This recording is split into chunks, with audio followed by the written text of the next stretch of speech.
Welcome back to the Little Grey Cells, where we explore the brilliant mind and extraordinary cases of the world's greatest detective, Hercule Poirot.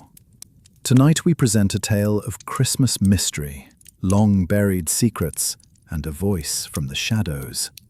A case that will test even Poirot's formidable powers of deduction.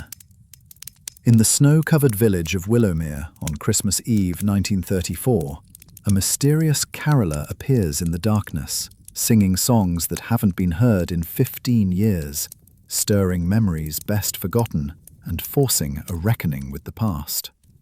So, settle in, pour yourself a tisane, or perhaps something stronger, and let us begin. This is The Shadowed Caroller Mystery. The Shadowed Caroller Mystery. The snow fell thick and silent over the village of Willowmere on that Christmas Eve of 1934, each flake a whispered secret settling upon the cobblestones. I, Hercule Poirot, stood at the frost-etched window of the Red Lion Inn, my fingers pressed together in contemplation, watching the lamplighters make their rounds through the gathering dusk. The little grey cells, they were troubled. For in this season of joy and goodwill, a most peculiar shadow had fallen across the festivities. It had begun 3 days prior, when I arrived in this charming Somerset village at the invitation of Sir Edmund Hartley, a gentleman of considerable means whose country estate, Hartley Manor, sat like a crown jewel upon the hillside overlooking the village proper. Sir Edmund had written to me with urgency, though his letter had been maddeningly vague, speaking only of disturbing occurrences and a matter most delicate that required my particular expertise. Being between cases and finding London's December drear particularly oppressive, I had accepted. The village of Willowmere was, on first inspection, everything one might hope for in an English countryside retreat. Thatched cottages lined winding lanes, their windows glowing amber in the winter twilight. The church of St. Michael's, with its Norman tower, stood sentinel over the village green, where preparations for the Christmas Eve carol service were well underway. Garlands of holly and ivy adorned every door, and the scent of wood smoke and roasting chestnuts hung pleasantly in the crisp air. Yet, beneath this veneer of festive cheer, I detected something amiss. A tension in the way the villagers hurried about their business, a wariness in their glances toward the manor house, and a peculiar hush that fell whenever certain names were mentioned. My meeting with Sir Edmund had done little to illuminate matters. The baronet, a ruddy-faced gentleman of perhaps 60 years, had received me in his library with obvious relief, yet seemed curiously reluctant to articulate the precise nature of his concerns. He spoke in circles of old grievances and unfortunate timing, his eyes darting to the windows as though expecting some unwelcome visitor. When I pressed him for specifics, he had merely suggested I attend the village carol service that evening, where, he assured me, all would become clear. Most curious of all was his description of the central figure in this mystery, a person he referred to only as the Shadowed Caroller, a singer who had appeared at the village's carol practices over the past week, always standing apart from the others, always in shadow, always departing before anyone could approach. This caroller possessed, according to Sir Edmund, a voice of such haunting beauty that it reduced listeners to tears. Yet the singer's identity remained unknown, their face always concealed by hood and shadow. "It is most unnatural, Monsieur Poirot," Sir Edmund had said, his hands trembling slightly as he poured us both a measure of brandy. "The voice, it is not of this world. And there are those in the village who whisper that it brings with it a curse, that no good can come of such beauty emerging from darkness." I had listened with interest, for while I am a man of reason and logic, I have learned that superstition often masks more earthly motives. "This caroller," I had inquired, What songs does this mysterious person sing? Old carols, Sir Edmund replied. Some that have not been heard in Willowmere for many years. Songs that my late wife used to sing. His voice had caught on these last words, and I noted the depth of grief that still lingered, though Lady Hartley had been dead these 5 years past. Now, as the church bells began their call to the carol service, I collected my coat and scarf, adjusted my moustaches to their proper perfection, and ventured out into the winter evening. The little grey cells, they were intrigued. The path to St. Michael's Church wound through the village, and I walked it with deliberate slowness, observing everything. Outside the bakery, Mrs. Elspeth Finch was closing her shutters, her movements quick and nervous. She caught sight of me and offered a curtsy, but her eyes held worry. "Good evening, madame," I said, tipping my hat. "You attend the carol service this night?" I'm not certain, sir," she replied, wringing her flour-dusted hands. "There's some as say it's not right, this shadowed singer appearing from nowhere. Brings back memories, it does, and not all pleasant ones." "Memories of what, if I may inquire?" She glanced about, as though fearing eavesdroppers. "Of Miss Catherine, sir. Sir Edmund's daughter, what ran away all those years ago, rather than marry the man her father chose. Broke her mother's heart, it did, and some say that's what brought on the illness that took Lady Hartley. The voice of this caroller, there's those who swear it sounds like Miss Catherine used to sound, before she left." This was information of considerable interest. "And where is Miss Catherine now, do you know?" Mrs. Finch shook her head. "No one knows, sir. She left in the night, she did. 15 years ago, come January.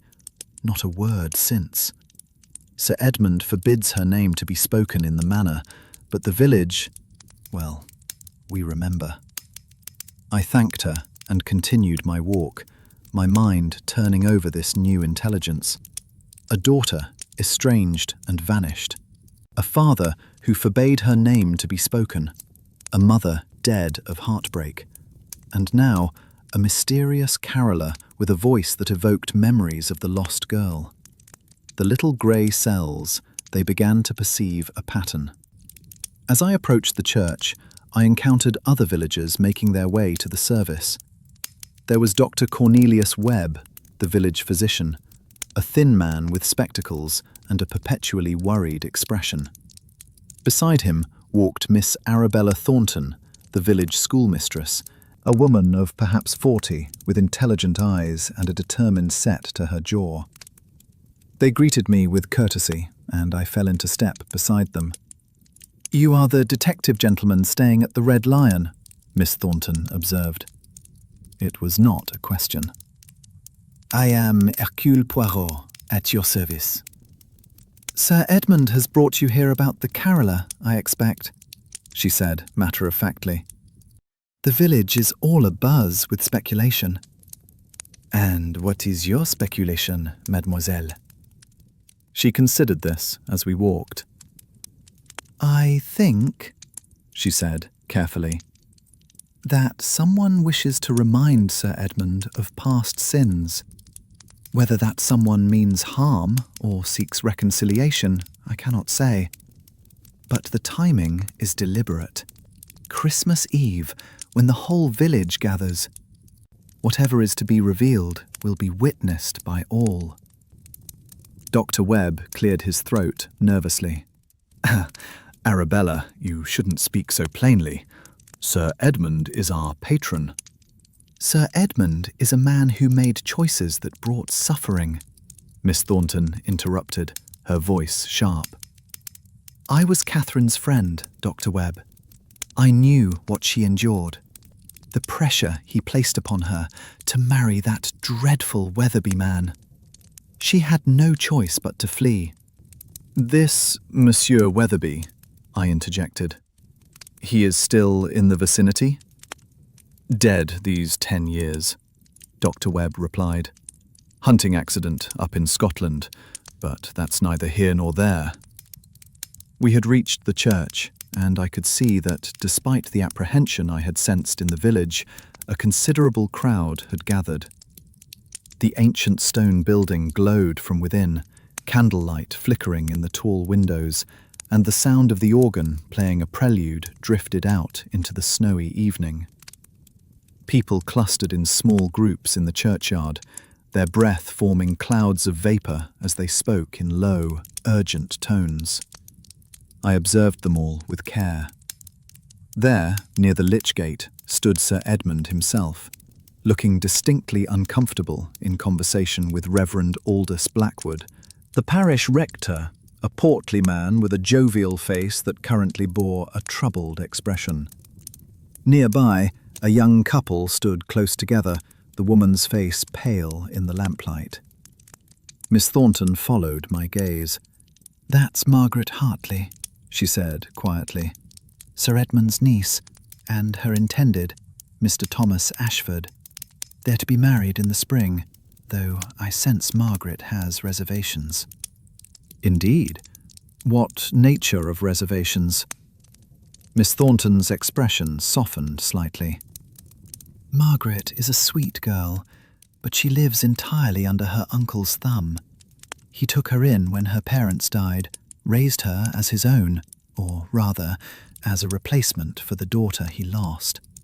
I fear she agrees to this marriage not from love, but from duty." Before I could pursue this line of inquiry further, the church bells ceased their ringing, and Reverend Blackwood called out that the service would soon begin. The crowd began to move toward the entrance, and I allowed myself to be carried along with them.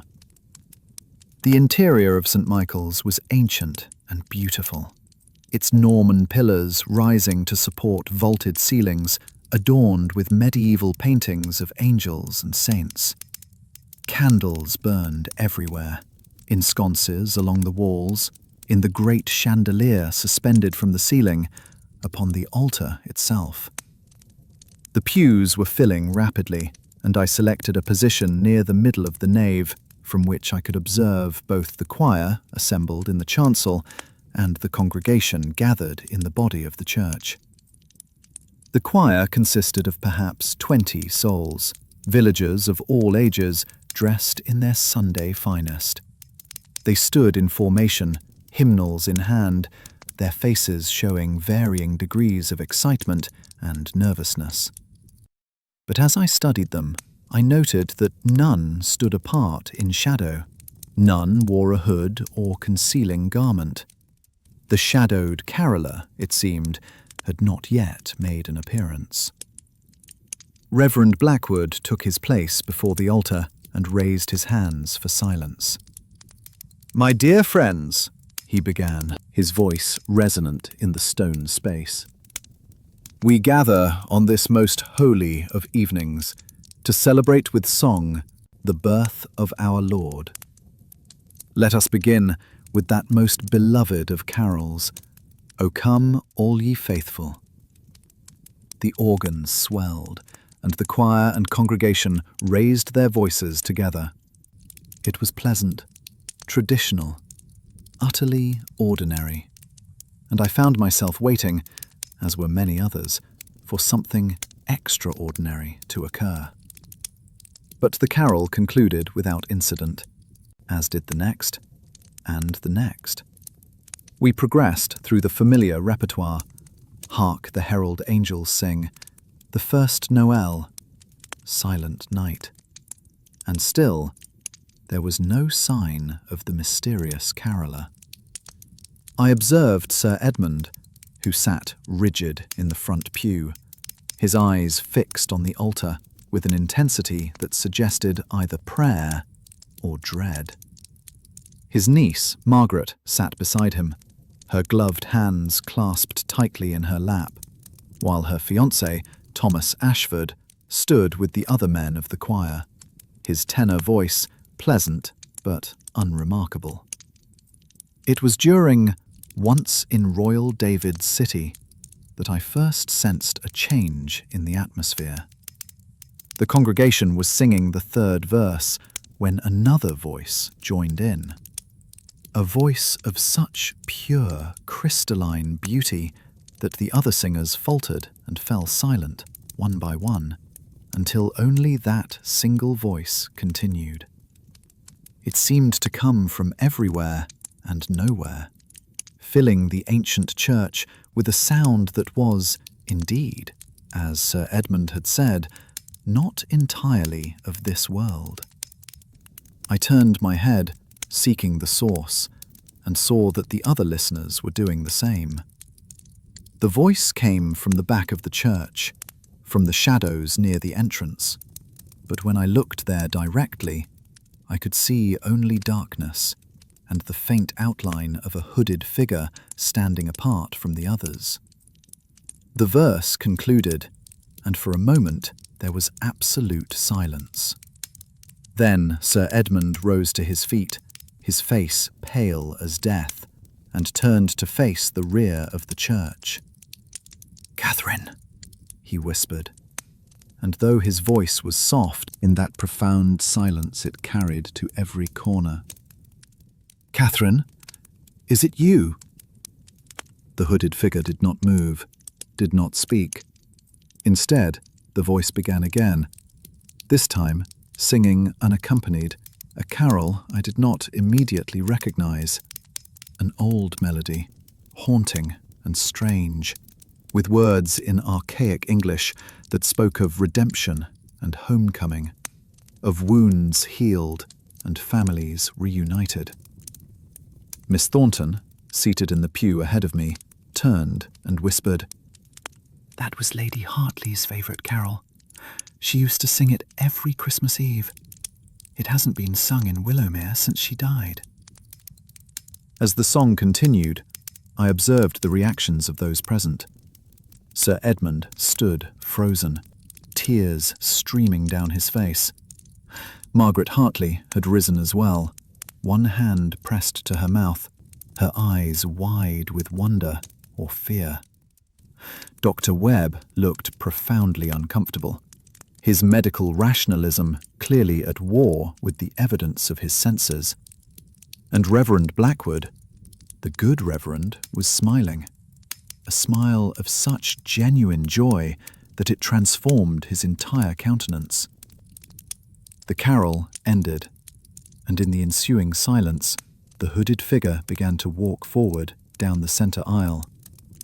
Every eye followed this progress, and I noted the collective intake of breath as the figure passed through bands of candlelight, though the face remained shadowed by the deep hood. Halfway down the aisle, the figure stopped and raised one hand to push back the hood. The face revealed was that of a woman of perhaps 35 years, with dark hair threaded with premature grey and eyes of a striking blue.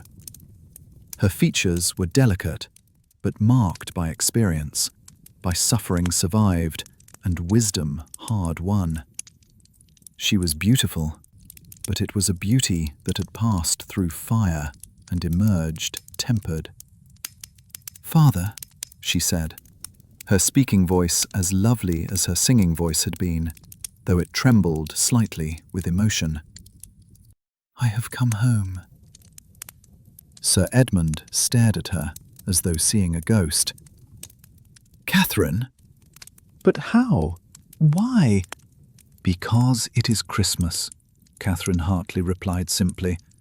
"Because I am tired of exile, tired of hiding, tired of the silence between us. Because Mother is gone, and Weatherby is gone, and there is nothing now to keep us apart but pride and stubbornness." She took a step closer to her father. "I know I hurt you when I left. I know Mother's heart broke. But I could not marry that man, Father. I could not live the life you had planned for me. Surely you can understand that now, after all these years?" The silence stretched, taut as a violin string. Then Sir Edmund's face crumpled, and he stumbled forward, his arms outstretched. "My child," he sobbed. "My dear child. I have been such a fool." They met in the aisle and embraced, and I confess that even my own eyes, trained to remain detached and observant, grew slightly moist at the sight. Around us, the congregation erupted into whispers, then into exclamations of joy and relief.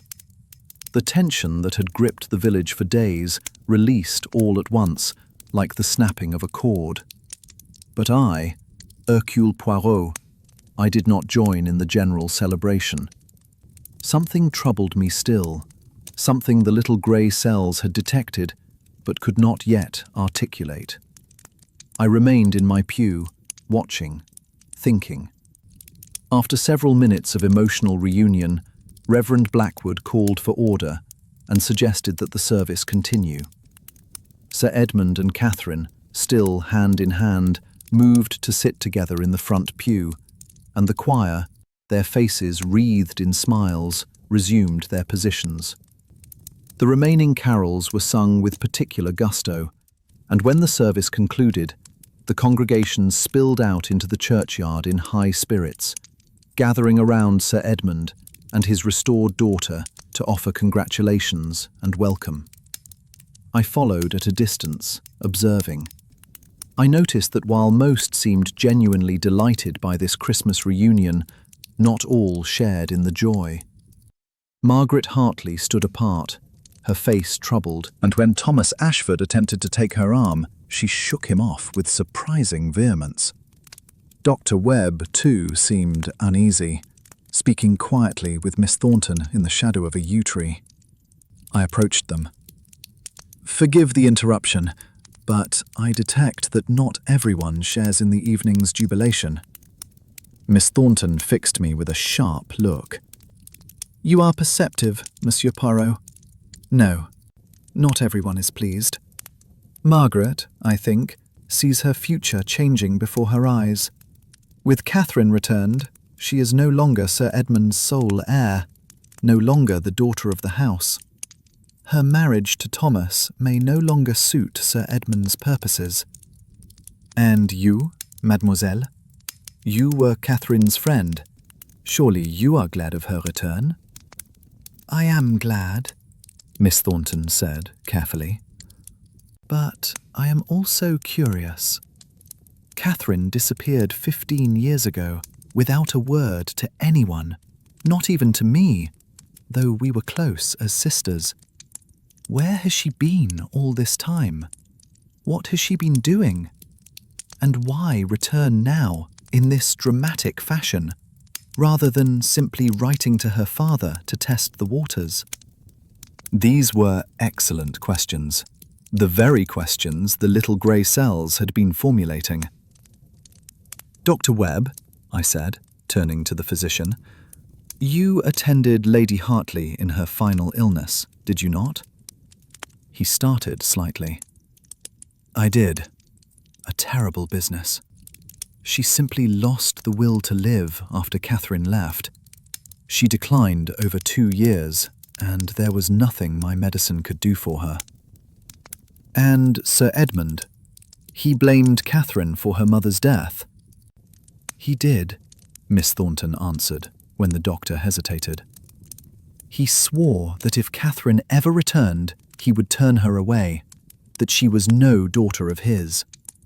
Those of us who knew him believed he meant it, which makes tonight's reconciliation all the more surprising."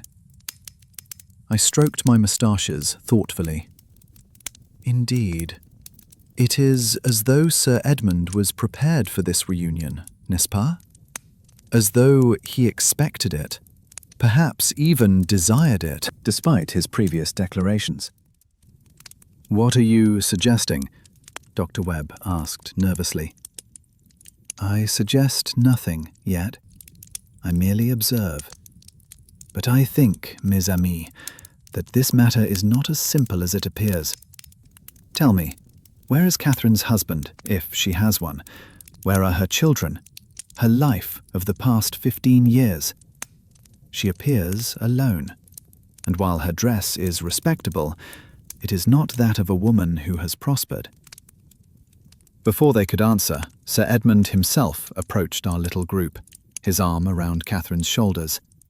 His face was transformed by joy, years seeming to have fallen away. "Monsieur Poirot," he said warmly, "you see now why I wrote to you. I had received word, anonymous word, but I believed it genuine, that Catherine planned to return on Christmas Eve. I wanted you here to ensure her safety, to prevent any unfortunate incidents that might mar our reunion." This was a most interesting revelation. "You received word of her return? From whom?" Sir Edmund waved a hand dismissively. "A letter, unsigned, delivered to the manor a fortnight ago. It said that one who had been lost would return to Willowmere on Christmas Eve, seeking forgiveness and reconciliation. I hoped, I prayed, that it meant my Catherine." I studied the daughter in question. "Mademoiselle Catherine, you have been gone many years. Where have you made your life during this time?" She met my gaze directly, and I saw in her eyes a wariness that suggested she was accustomed to difficult questions. "I went to London initially," she said. "I found work as a governess, then as a music teacher. I have lived simply, quietly, supporting myself through my voice and my teaching. There is no scandal in my absence, Monsieur Poirot, if that is what you seek. I simply could not live the life my father wished for me, and so I made a different life." "And you never married?" "I did not. Perhaps I was waiting to be certain that such a union would be born of love, not obligation." She glanced at her father. "I have learned that some things are worth waiting for, worth fighting for, even at great cost." "And this anonymous letter your father received, you know nothing of it?" "Nothing at all. I wrote to father myself 3 weeks ago, telling him I wished to come home for Christmas, if he would receive me. I had no response, so I came anyway, hoping that the season might soften his heart. I knew he would be at the carol service. He never misses it. And I thought that perhaps, in that setting, with the whole village as witness, he might find it in himself to forgive me." It was a plausible story, and yet something still troubled me. I excused myself and wandered away from the happy reunion, seeking the solitude necessary for thought. The snow had begun to fall again, soft and steady, and I walked among the gravestones of the churchyard, my hands clasped behind my back. 2 letters, both speaking of a return on Christmas Eve. One sent anonymously to Sir Edmund 2 weeks ago. One sent by Catherine herself 3 weeks ago. Why had Sir Edmund not responded to his daughter's letter? And who had sent the anonymous warning, if not Catherine herself? I found myself before a gravestone more elaborate than the others.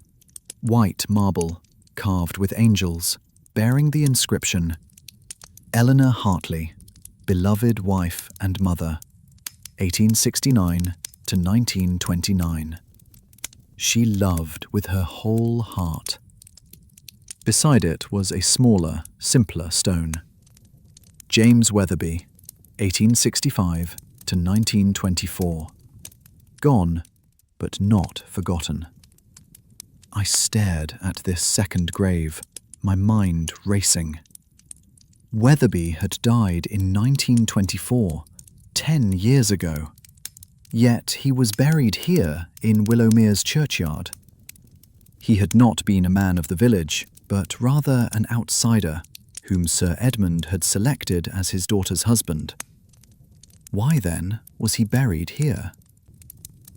He was Sir Edmund's cousin. I turned to find Miss Thornton standing behind me, her shawl pulled tight against the cold. "I thought you might come here," she continued, moving to stand beside me. You have that look about you, Monsieur Poirot, the look of a man who sees more than others wish him to see. You are most perceptive, mademoiselle. Yes, I find myself troubled by certain inconsistencies. This Monsieur Weatherby, tell me about him. She sighed, her breath misting in the cold air. James Weatherby was Sir Edmund's second cousin, a man 15 years Catherine's senior. He was wealthy, titled, respectable, everything Sir Edmund thought suitable for his daughter. But he was also cold, controlling and cruel. Catherine told me, in the weeks before she fled, that she would rather die than marry him. She said he frightened her, though she could never quite explain why. And yet Sir Edmund insisted on the match? He did. Lady Hartley tried to reason with him, but Edmund was adamant. He believed that Catherine was being foolish and romantic, that she would come to appreciate Weatherby's qualities once they were wed. He could not, or would not, see the terror in his daughter's eyes. And when Catherine fled? Lady Hartley was devastated. She took to her bed and never truly recovered. Sir Edmund raged for a time, then fell into a bitter silence. He forbade Catherine's name to be spoken, had her portrait removed from the manor, declared her dead to him. We all thought, those of us who cared about Catherine, that she was gone forever, that we would never see her again. I turned to face her fully. But you stayed in Willowmere. You remained in the village where you would constantly be reminded of your lost friend. Why? Miss Thornton's eyes glistened with unshed tears. Because I hoped. Because I believed that one day she would come home, and I wanted to be here when she did. And also, because someone needed to remember. Someone needed to bear witness to what had happened, to ensure that the truth was not forgotten or rewritten to suit Sir Edmund's narrative.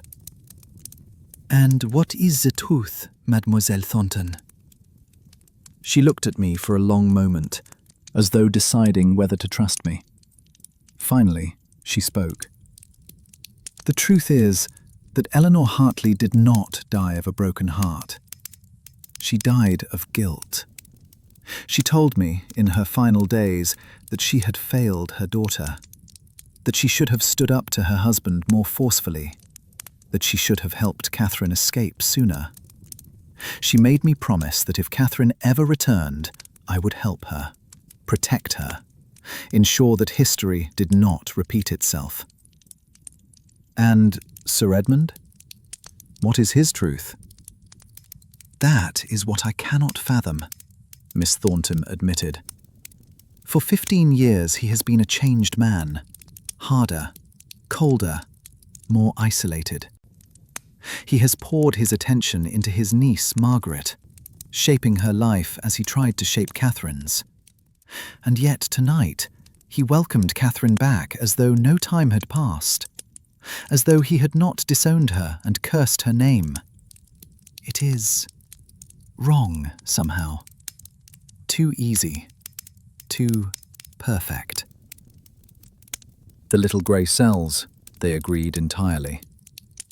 Mademoiselle Thornton, I must ask you a question of some delicacy.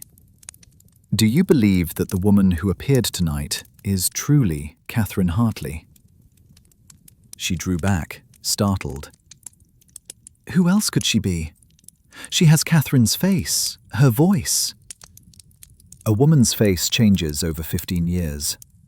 Her voice, perhaps less so, especially a voice trained in music. But consider, no one in Willowmere, except Sir Edmund, has seen Catherine since she was 20 years old.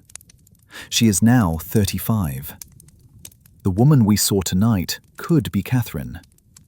Or she could be someone who resembles Catherine, who has been trained to sing like Catherine, who knows Catherine's history well enough to impersonate her. Miss Thornton paled. But why? To what end? That is what we must discover. Come, mademoiselle, let us return to the others. I have certain questions that need answers. We walked back to find the crowd beginning to disperse, people heading home to their own Christmas Eve celebrations. Sir Edmund and Catherine stood with Reverend Blackwood, deep in conversation, while Margaret and Thomas Ashford remained apart, clearly in the midst of an argument conducted in fierce whispers. I approached the reunited father and daughter with Miss Thornton at my side. Sir Edmund, Mademoiselle Catherine, forgive the intrusion, but I have a few questions, if you would indulge me. Sir Edmund frowned slightly. Questions? Surely this is a time for celebration, not interrogation. Nonetheless, I must insist. Mademoiselle Catherine, you say you wrote to your father 3 weeks ago. Do you have a copy of this letter, or can you tell me to what address you sent it? Catherine looked confused. I sent it to Hartley Manor, of course. I addressed it to Father, care of his butler, Morrison. Why? And you received no response? None. I feared, that Father had refused to acknowledge it, that he was still too angry to forgive me. I turned to Sir Edmund. And you, sir, did you receive this letter from your daughter? He shook his head, his expression troubled. I received no such letter. Morrison would have brought it to me immediately if it had arrived. I received only the anonymous note I mentioned earlier. Most interesting. So we have a letter sent but not received, and an anonymous letter received but from an unknown sender. Mademoiselle Catherine, when you sent your letter, did you include any information that would prove your identity? Any detail that only you and your father would know? Catherine thought for a moment. I mentioned the music box Father gave me for my 16th birthday, the one that played Greensleeves. I said I still had it, that I had carried it with me all these years. And do you still have this music box? Yes, of course. It's in my room at the inn where I'm staying. May I ask which inn? The Swan, in the next village over. I didn't think it wise to stay in Willowmere itself, not knowing how I would be received. I stroked my moustaches, thinking rapidly. And the anonymous letter received by Sir Edmund. It arrived when, exactly? Sir Edmund furrowed his brow. 2 weeks ago, on the 10th of December. Morrison brought it to me at breakfast. It was postmarked London, written in a hand I did not recognize. Do you still have this letter? I do. It's in my desk at the manor. Excellent. I would very much like to examine it. But first, one more question for Mademoiselle Catherine. Your mother's favourite carol, the one you sang tonight, where did you learn it? It is not commonly known. Mother taught it to me, Catherine replied. When I was a child, she would sing it to me every Christmas. She said it had been passed down through her family for generations. A carol written by one of her ancestors in the time of Elizabeth. I have never heard it anywhere else. And during your 15 years away, did you ever sing this carol for anyone else? Never. It was too precious, too much a part of my memories of home. I could not bear to share it. I nodded slowly. The pieces were beginning to arrange themselves in my mind, though the picture they formed was not yet complete. I think, I said, that we should all adjourn to Hartley Manor. There are matters that need to be resolved this night, and they can best be addressed there, where we have access to the letter Sir Edmund received, and to any other evidence that may be relevant. Sir Edmund looked reluctant. Monsieur Poirot, surely this can wait until tomorrow. It is Christmas Eve, a time for family. It is precisely because it is Christmas Eve that this cannot wait, I interrupted, my tone firm. Sir Edmund, you engaged my services to protect your daughter and ensure her safe return. I am now telling you that there are questions about this entire situation that must be answered before anyone's safety can be guaranteed. I ask that you trust me in this. Something in my manner must have convinced him, for he nodded slowly. Very well. Margaret, you and Thomas should come as well. Reverend Blackwood, would you join us? If you think I can be of help, the rector replied, though he looked puzzled.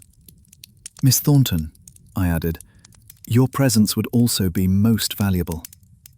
And so, our strange party made its way through the snowy evening to Hartley Manor, that grand house upon the hill. The manor was ablaze with light, every window glowing, and as we entered the great hall, I saw that the servants had decorated lavishly for Christmas. Holly and ivy everywhere, a towering fir tree in the corner, bedecked with ornaments and candles. Morrison, the butler, an elderly man with impeccable bearing, greeted us with barely concealed surprise at the size and composition of our party. Sir Edmund instructed him to have tea and cakes sent to the library, and we all filed into that book-lined sanctum where I had first met with Sir Edmund just that morning. When we were all settled, I turned to Sir Edmund. The letter, if you please. He went to his desk and withdrew from a locked drawer a single sheet of paper, which he handed to me. I examined it carefully. The paper was good quality, but unremarkable, the sort one could purchase at any stationer's. The handwriting was neat, copperplate, anonymous, practiced enough to suggest education, but careful enough to avoid distinguishing characteristics. The message was brief. She who was lost will return on Christmas Eve. Prepare your heart for reconciliation or recrimination. The choice will be yours. A heart that remains closed may find itself broken forever. I read it aloud, then studied the postmark. London, December 9th. 2 days before Sir Edmund claimed to have received it. Now, I said, I must ask everyone present to bear with me as I reconstruct the sequence of events. Mademoiselle Catherine, you wrote to your father 3 weeks ago from London. This letter never arrived at Hartley Manor, despite being properly addressed. 1 week later, this anonymous letter arrived, also from London, warning of your return. Then, tonight, you appeared at the carol service and were joyfully reunited with your father. Does that summarize the situation correctly? It does, Catherine agreed, though she looked uncertain. But there are several problems with this narrative. First, the matter of the missing letter. Second, the anonymous warning that proved accurate. And third, most troubling of all, the carol. The carol? Sir Edmund echoed. What about it? The carol that only you, your wife, and your daughter knew. The carol that Catherine claims she never sang for anyone during her 15 years away. And yet, someone knew of its existence. Someone knew that it would be the perfect proof of Catherine's identity. The perfect way to break through your defences and convince you that your daughter had truly returned. Catherine had gone very pale. What are you suggesting? I am suggesting that there has been a deception. I am suggesting that someone has been very carefully orchestrating this reunion, planning every detail to ensure its success. The question is, who benefits from this deception, and why? Margaret Hartley, who had been silent until now, suddenly spoke up, her voice sharp. You're saying that woman is not my cousin? That she's an imposter? I am saying that the situation is not what it appears. But to determine the truth, I need more information. Mademoiselle Catherine, you claim you have the music box your father gave you. I assume you can describe it? Of course. It's rosewood, about 6 inches square, with inlaid mother-of-pearl in a pattern of roses. The mechanism plays green sleeves, and there's a small chip on the back left corner where I dropped it when I was 17. I turned to Sir Edmund. Is this an accurate description of the music box you gave your daughter? He nodded, his face showing the first signs of doubt. Yes, exactly. But any number of people might have seen that music box when Catherine lived here. The servants, visitors. True, but the chip on the corner, was that widely known? Sir Edmund hesitated. I'm not certain.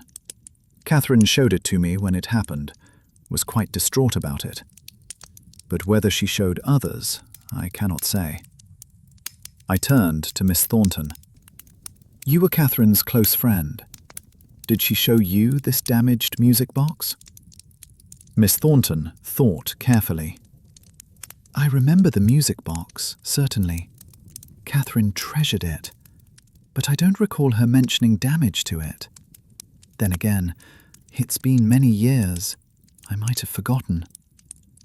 Or, I said quietly, Catherine might never have told you, because she was embarrassed about the accident. A detail known only to father and daughter, the perfect proof of identity. Catherine stood abruptly. Monsieur Poirot, I don't understand what you're implying. Are you calling me a liar? A fraud? I am calling no one anything yet. But I am seeking the truth, and the truth is often hidden beneath layers of deception and good intentions. Tell me, Mademoiselle Catherine, or should I say, Mademoiselle, whoever you truly are, who put you up to this? Who trained you, coached you, taught you that carol, and gave you that music box? For a long moment, no one spoke. Then Catherine began to laugh, a sound utterly without humour. You are very clever, Monsieur Poirot. Very clever indeed. I had hoped we could maintain the fiction a bit longer, at least through Christmas Day. But you are correct. I am not Catherine Hartley. The room erupted in exclamations of shock and dismay. Sir Edmund surged to his feet, his face suffused with rage and grief. Then who are you? Why have you done this? Sit down, Sir Edmund, I said firmly. Let her speak. I believe we are about to hear a truth more complex than any of us anticipated. The woman who was not Catherine sat down again, her shoulders slumped in defeat. My name is Eleanor Ashworth. I was, Catherine Hartley's closest friend during her years in London.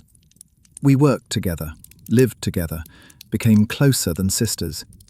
And when she lay dying 6 months ago, she made me promise to come to Willowmere, to complete the reconciliation she had begun, but would never see fulfilled. Catherine is dead, Miss Thornton gasped, her hand going to her mouth. She is, Eleanor confirmed, her eyes bright with tears. Consumption, the doctors said. She fought it for a year, but in the end, she was so young, so talented, so full of life. It's monstrously unfair. Sir Edmund had sunk back into his chair, his face ashen. My daughter, my little girl, dead, and I never knew. I never had the chance to tell her. His voice broke, and he covered his face with his hands.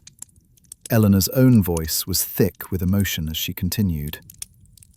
In her final weeks, Catherine wrote to you, Sir Edmund.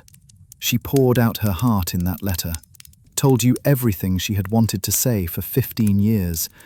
She apologized for the pain she had caused, explained why she had felt she had no choice but to leave, and begged for your forgiveness. She wanted so desperately to make peace with you before she died. But the letter never arrived, I murmured. No, it should have, but it didn't. When Catherine died without having received any response from you, I was devastated.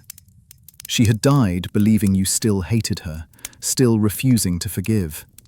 I couldn't bear it. I thought, I hoped, that perhaps the letter had simply gone astray, that if I came here and spoke to you in person, explained everything, that you might finally understand. But you chose deception rather than honesty, I observed. Why? Eleanor met my gaze squarely. Because Catherine had told me that her father was a proud, stubborn man. She said that if I simply appeared and announced her death, he would shut the door in my face, refuse to hear anything about her life or her final wishes. But she also said that he had loved her mother's singing, that music was the one thing that could pierce his armor. She taught me her mother's special carol, told me about the music box, gave me details of her life here that only she would know. She wanted me to show her father that she had never forgotten him, that she had carried her memories of home and family with her always. So you became her, Miss Thornton said, understanding dawning on her face. You put on her identity like a costume and came here to give Sir Edmund the reunion Catherine could never have herself.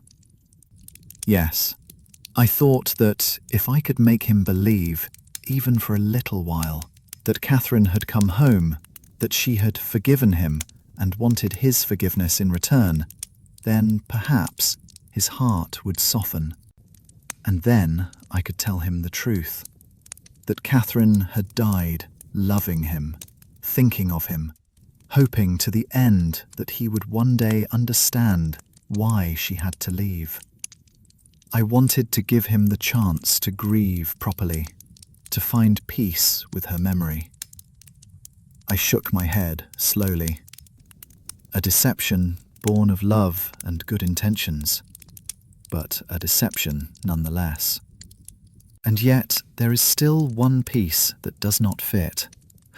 Mademoiselle Ashworth, you could not have sent the anonymous letter that arrived 2 weeks ago, for you said that Catherine only died 6 months ago. You would have had no reason to send such a letter before her death, and after it, you had already planned to come yourself. Eleanor looked confused. I sent no anonymous letter. I don't know anything about that. I turned to Sir Edmund. Which means someone else knew about Catherine's planned return.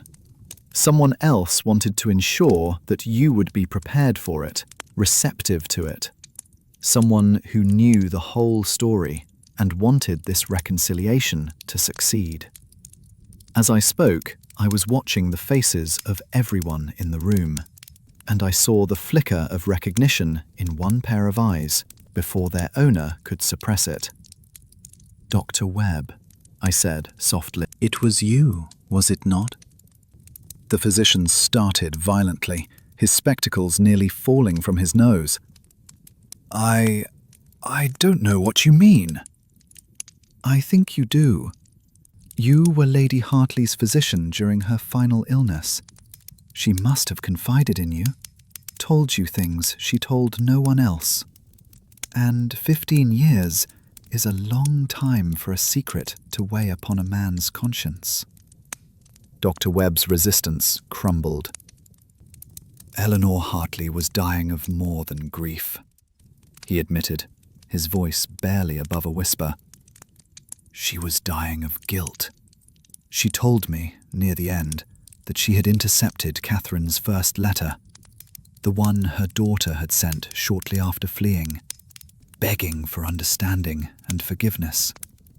Eleanor burned that letter before Edmund could see it, She thought that if Catherine believed she had been rejected by both parents, the girl would give up her foolish notions and come home, accept the marriage her father had arranged. But Catherine never came home, Miss Thornton said, her voice hard. She stayed away because she believed she had been disowned. Yes, and Eleanor Hartley spent the last 2 years of her life knowing that she had destroyed any chance of reconciliation. She made me swear I would never tell Edmund, that I would let him continue believing Catherine had simply abandoned them without a word. But I have carried that secret for 15 years, watching Edmund become harder and more bitter, knowing that it was built on a lie. Sir Edmund looked at his old friend with betrayal in his eyes. You knew? All this time, you knew that Eleanor had... and you said nothing? I gave her my word as her physician, Dr. Webb said miserably. I could not break that confidence while she lived, and after she died, what good would it have done? Catherine was gone. You were broken. I thought it would only cause more pain. Until you received a letter from Catherine herself, I continued, following the thread. When did she write to you, Doctor? 4 weeks ago. She said she was dying, that she had written to her father but feared the letter would go astray as her earlier letters had. She asked me to watch for her friend Eleanor, who would be coming to Willowmere after her death. She wanted me to help her friend, to ensure that her father would listen. So you sent the anonymous letter, I concluded. You wanted to prepare Sir Edmund, to give him time to think, to soften his heart before Eleanor arrived. Yes, I couldn't reveal that I had heard from Catherine without betraying what her mother had done, but I could send an anonymous warning, plant the idea of reconciliation, make Edmund begin to hope for his daughter's return. I hoped, that when Catherine herself arrived, he would be ready to forgive. But you did not know that Catherine was already dead, that it would be her friend who appeared. No, I learned that only tonight, when I saw the woman's face and knew it was not the Catherine I had known. But by then, the deception was underway, and I thought perhaps it was for the best. Perhaps this way, Edmund could find the peace he needed. I looked around the room at all the faces, each marked by secrets and sorrows, by love and loss and the cruel passage of time.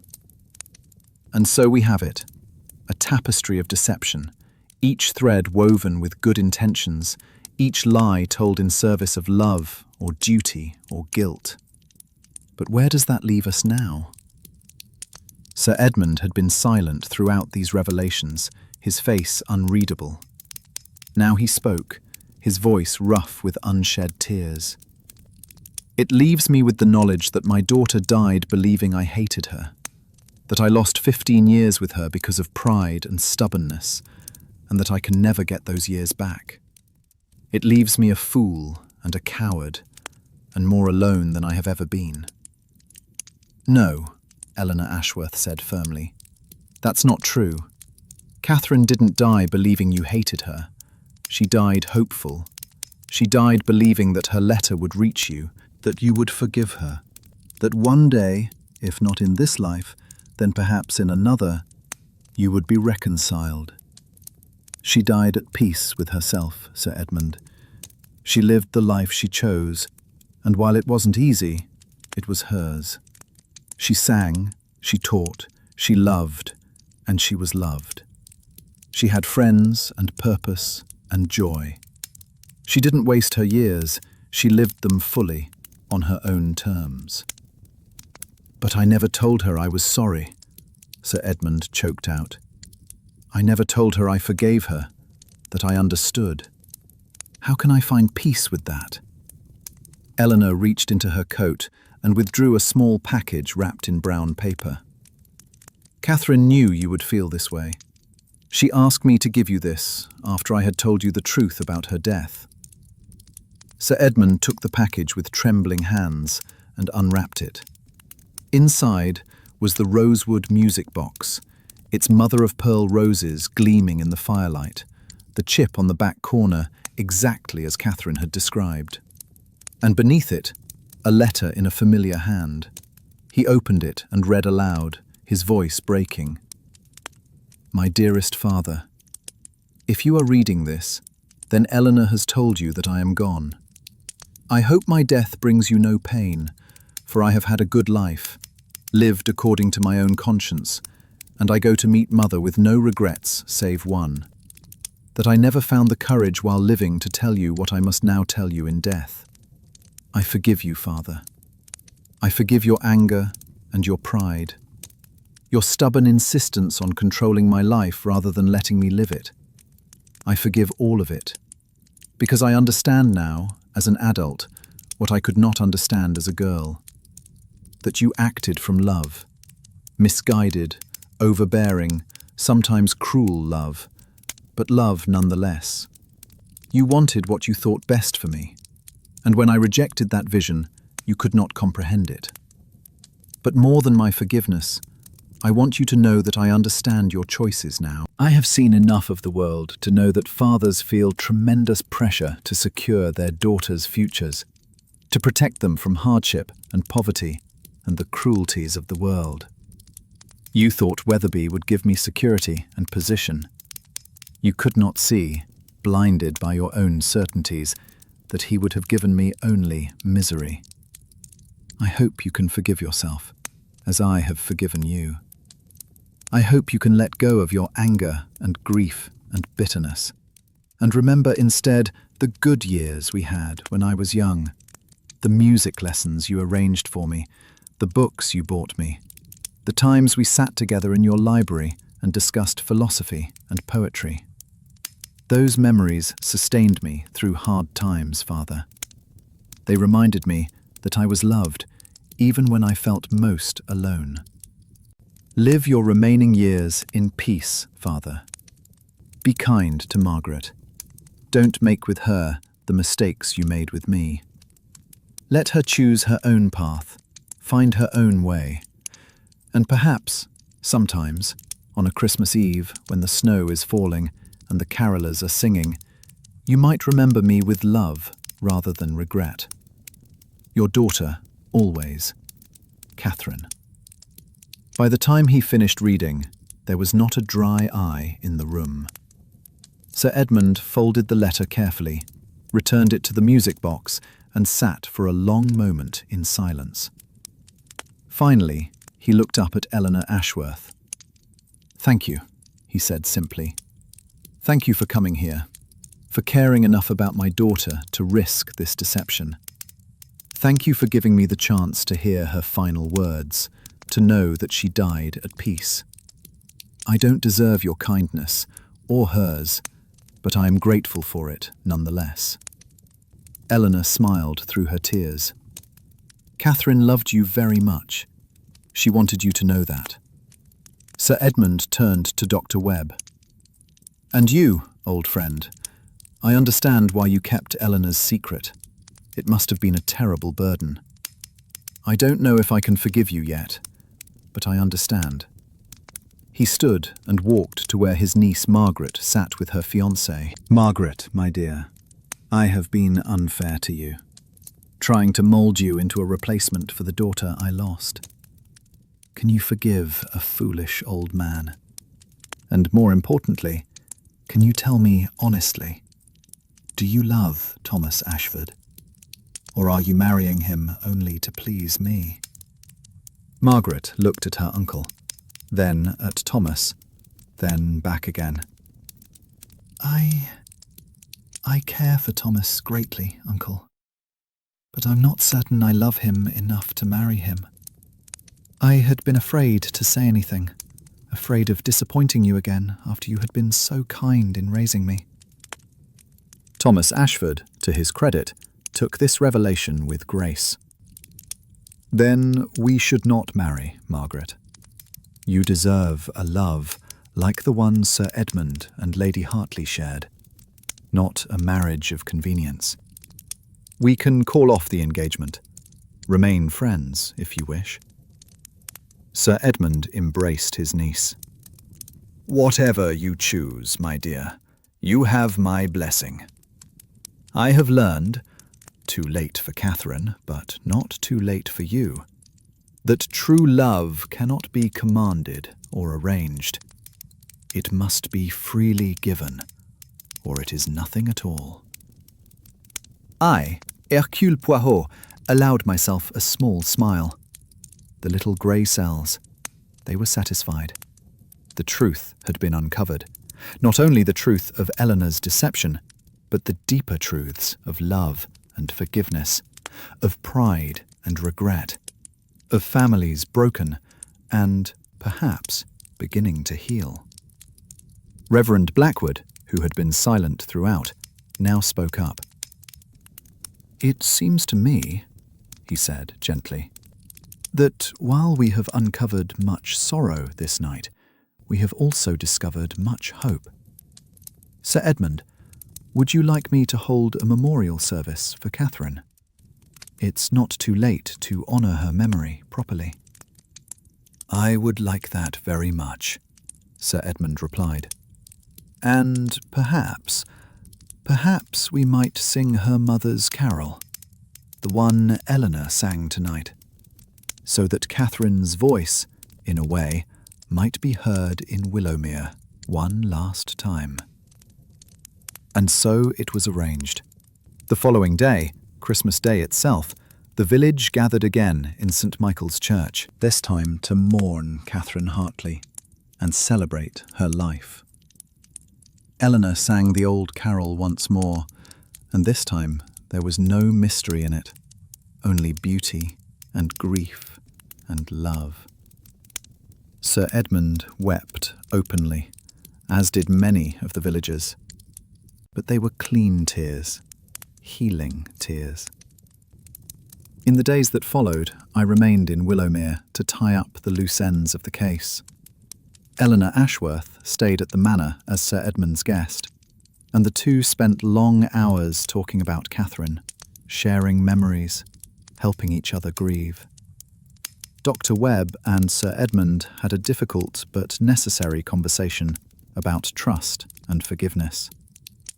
Margaret Hartley, freed from the burden of an unwanted engagement, began to discover who she was and what she wanted from life. As for myself, I prepared to return to London, satisfied that I had accomplished what I had been brought to Willowmere to do, though not in the manner I had anticipated. Sir Edmund thanked me profusely for my discretion and insight, and pressed upon me a generous fee, which I accepted, knowing that he could well afford it and that he needed to feel he had paid his debts. On my final evening in Willowmere, I stood once more at the window of the Red Lion Inn, watching the snow fall over the village. Miss Thornton had come to say goodbye, bringing with her a small package. "I thought you might like to have this," she said, handing it to me. Inside was a photograph, old, faded, but still clear enough to see the faces of a young woman and her father, standing together in the gardens of Hartley Manor, both smiling. "That's Catherine and Sir Edmund, taken about a year before she left. I found it among my things and thought you should see what she really looked like. Eleanor did an admirable job, but she couldn't quite capture Catherine's spirit, that mixture of determination and vulnerability that made her so remarkable." I studied the photograph. She was very beautiful.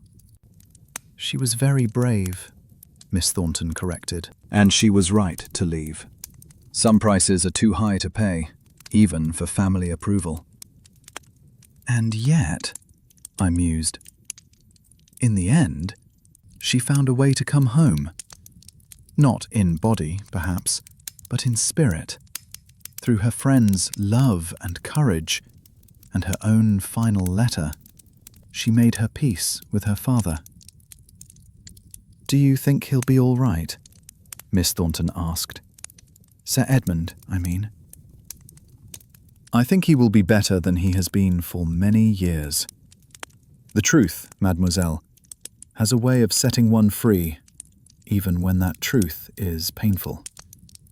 Sir Edmund now knows that his daughter loved him, forgave him, and wanted his happiness. That knowledge will sustain him through his grief." Miss Thornton nodded thoughtfully. "And Eleanor? What will become of her?" "I believe Sir Edmund has invited her to stay in Willowmere for a time, to help him sort through Catherine's belongings and plan the memorial garden he wishes to create in her honour. After that, who can say? Perhaps she will return to London, or perhaps she will find a reason to remain. Willowmere seems to have a way of keeping those who need it." She smiled at that. "It does indeed. And what of you, Monsieur Poirot? Have you solved the mystery to your satisfaction?" "I have solved several mysteries," I replied.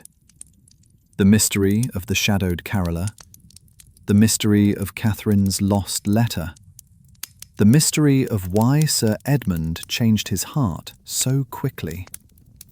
But the greatest mystery, the mystery of the human heart, its capacity for both great cruelty and great compassion. That mystery remains forever unsolved. We can only observe it, case by case, and marvel." "You are a philosopher as well as a detective," Miss Thornton observed. "All good detectives must be philosophers, mademoiselle. We deal in human nature, which is the most complex mystery of all." She took her leave then, and I packed my belongings for the morning's departure. As I prepared for bed, I heard the sound of singing drifting up from the village. Christmas carols, sung by the good people of Willowmere as they made their way home through the snowy evening. And among those voices, I fancied I could hear one that soared above the others, pure and clear and haunting. Was it Eleanor Ashworth, singing in memory of her friend? Or was it, perhaps, the spirit of Catherine Hartley herself, finally at peace, finally home? I, Hercule Poirot, I do not believe in ghosts, but I believe in love that transcends death, in forgiveness that heals old wounds, in the power of truth to set even the most burdened souls free. And as I drifted off to sleep, I found myself humming that ancient carol, the one that had been passed down through generations, the one that spoke of redemption and homecoming. For in the end, is that not what every mystery seeks? A homecoming of sorts, a return to truth, to justice, to the order that lies beneath the chaos of human affairs. We detectives, we are merely guides on that journey home. And sometimes, if we are very fortunate, we are there to witness the moment when a lost soul finds its way back, when forgiveness flows like water over stones worn smooth by time, when love, that greatest of all mysteries, proves stronger than death itself. The shadowed caroller had sung her song, had delivered her message, had completed her mission. Catherine Hartley was home at last, not in the manner anyone had expected, but in the only way that mattered, in the hearts of those who loved her, in the memories that would sustain them, in the peace that comes when truth and love and forgiveness finally align. And that, mes amis, is the solution to the mystery. Not the deception uncovered or the secrets revealed, but the healing that followed. For what is a detective if not a physician of the soul? We diagnose the diseases of dishonesty and mistrust. we prescribe the medicine of truth, and when we are very lucky, we witness the cure. As I left Willowmere the next morning, the sun was breaking through the clouds, transforming the snow-covered landscape into a scene of breathtaking beauty. Sir Edmund stood at the manor gates to see me off, and I noted that the lines of bitterness that had marked his face when I first arrived had softened considerably. "Monsieur Poirot," he said, grasping my hand firmly.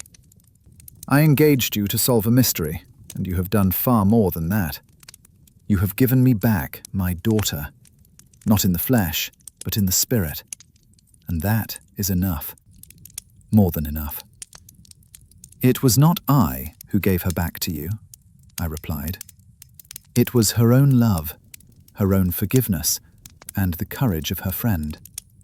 I merely helped to clear away the shadows so that you could see clearly what had always been there."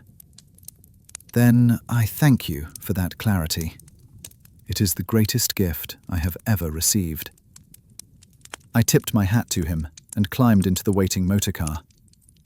As we drove away from Willowmere, I looked back once more at the village, at the church with its Norman tower, at the manor house on the hill, at the cottages nestled among the trees.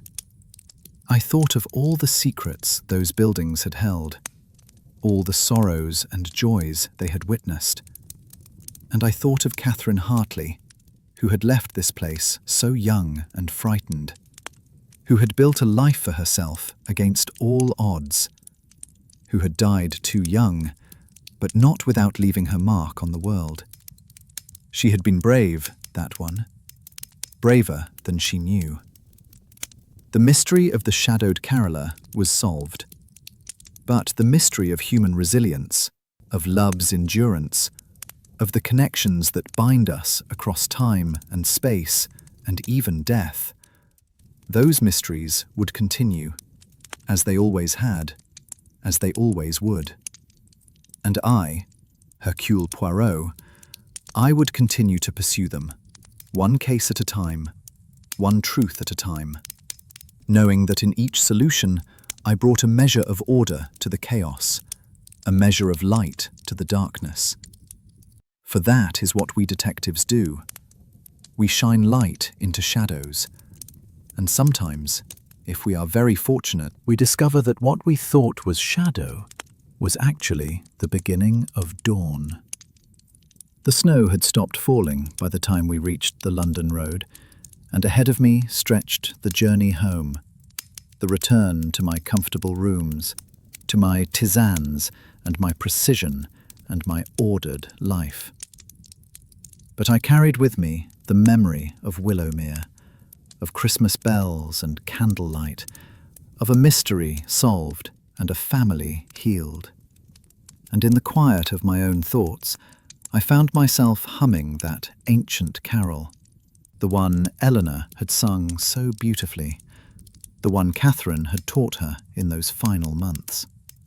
The words spoke of coming home, of wounds healed and burdens lifted, of redemption found in the most unexpected places.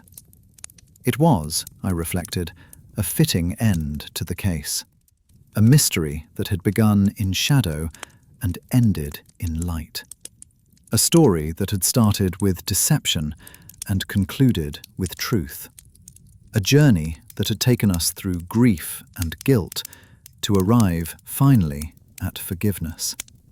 And is that not, after all, what Christmas is truly about? Not the gifts or the decorations or even the carols, as beautiful as they may be, but the possibility of redemption, the chance for new beginnings, the hope that even the most broken of families can be made whole again. The shadowed caroller had sung her song. The mystery had been solved.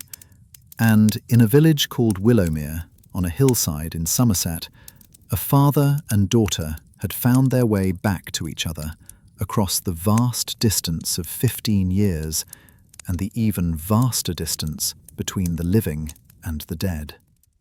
It was enough, more than enough. It was, in its way, a small miracle. And I, Hercule Poirot, I had been privileged to witness it. The little grey cells, they were content. And that, as they say, is that.